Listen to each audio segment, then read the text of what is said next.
Good morning, guys, and look who's back. It's Miss Layla, and she has some more hair on her head. She came back a couple days ago, actually, but I've been too tired to make a video. But I want to show you guys. Look at her hair. It's beautiful. She was rerouted by Latoya of Priceless Reborns. She did an amazing job. She is such an awesome rooter, guys. If you are looking for somebody to root your baby's hair, awesome job. I would put her right up there with Marlon. It is mono rooted, one hair at a time, directionally rooted, and it's beautiful. I can't even say enough as to what she did. It's amazing. And I already told her I'll be probably sending her another baby. So at least to fill in some hair or whatever. But I want to wait a little bit before I do that, because I do miss my babies when they're gone. I am still considering letting this little girl right here go, because I do have some babies that are very similar. So I don't want to keep all of them, you know. So if you're interested in this little girl, please let me know. Either contact me by private message or leave a comment down below. Serious buyers only, please.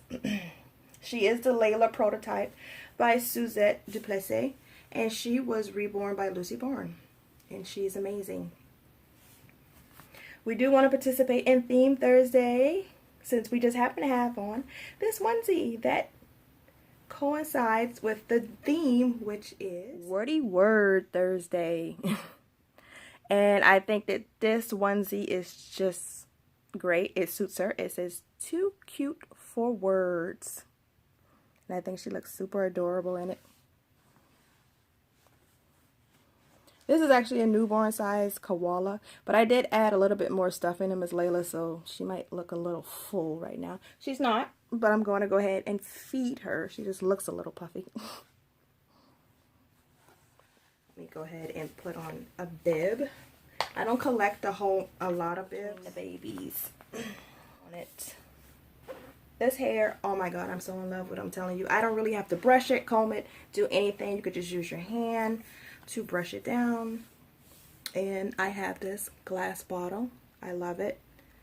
I ordered this off of eBay, if I'm not mistaken, and it came pre-filled, which I love. I don't have to make the bottle. But when I do make the bottles, I do use real formula though. And that's just a sample that I received in the mail. I don't use much of it, so it lasts for a long time. And while I have you guys on and she's eating, I wanted to do the tag that Tina's Sweet Haven, I think she's the one that started this tag as a must-haves on babies. I've done the deal breakers, but let me talk about my must-haves. Most important before anything else, I have to have realism. Not just far away, but I want it to be like so scary that when I am close up, I'm even holding the baby, they still look real to me, you know. I like when they look like they are about to breathe or they're about to open their eyes or something like that. I have to have that. I cannot have one that looks like a doll. That really turns me off. I'm going to start from the head on down. That's about the best way I can try so I don't miss anything, hopefully. The hair, mono rooted, definitely.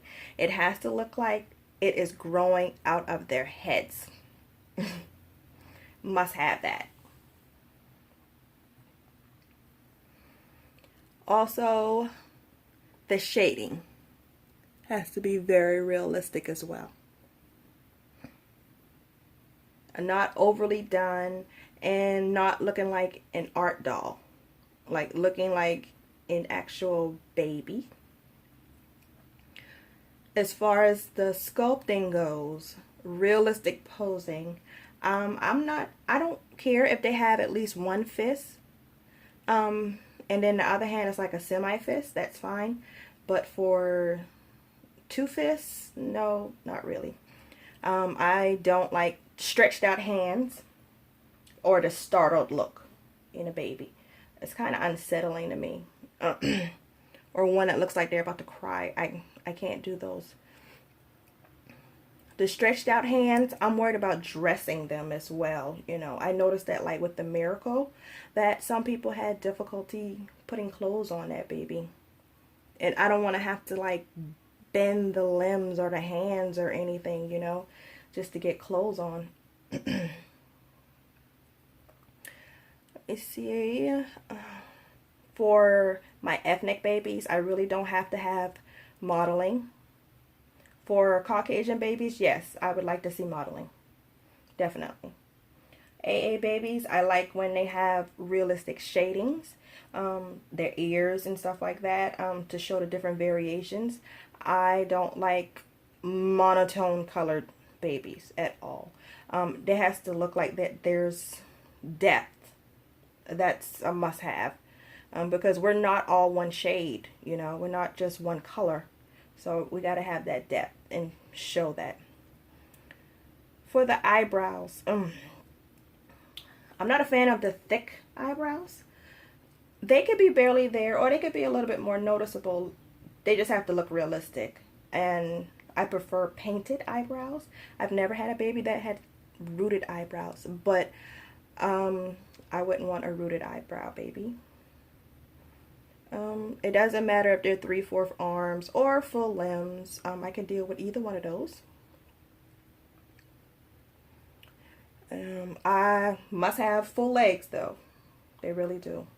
And the toes and the fingers have to be very realistic as far as the painting goes and as far as the sculpting goes. Because there's some babies with sculpts that I've seen where the size of the feet are just very unrealistic. The proportion of the baby is off, you know. Like now I've been looking at silicone babies a little bit more, and I'm starting to pay attention to proportions and things like that. So definitely. So the shading of the nails, I am not really a fan of the white tips. I like her fingers. That's very realistic. The half moons, I love that. Same thing with the toes. If you do the white tips, they have to be realistic, not looking like the baby has a French manicure. Also, well, not all babies are meant to be cuddled, so they don't all have to be like a cuddle factor, because some, I guess, are meant to be sitting up, so they would probably be stuffed a little firm. But at least that, I can adjust that or whatever. But I think, and well, yeah, I said with the ears, I like a deep canal. That way, it looks more realistic that way. I think that's about it for my must-haves. So, and I think that's it for us, guys. I am going to go ahead and burp her. And I want to say thanks for watching and chilling out with us this morning. Hope you guys are having a great week so far. Coming up on a holiday weekend. It's going to be a 5-day weekend for me. So hopefully we get into something fun. And thanks for watching, and see you next time. Bye-bye.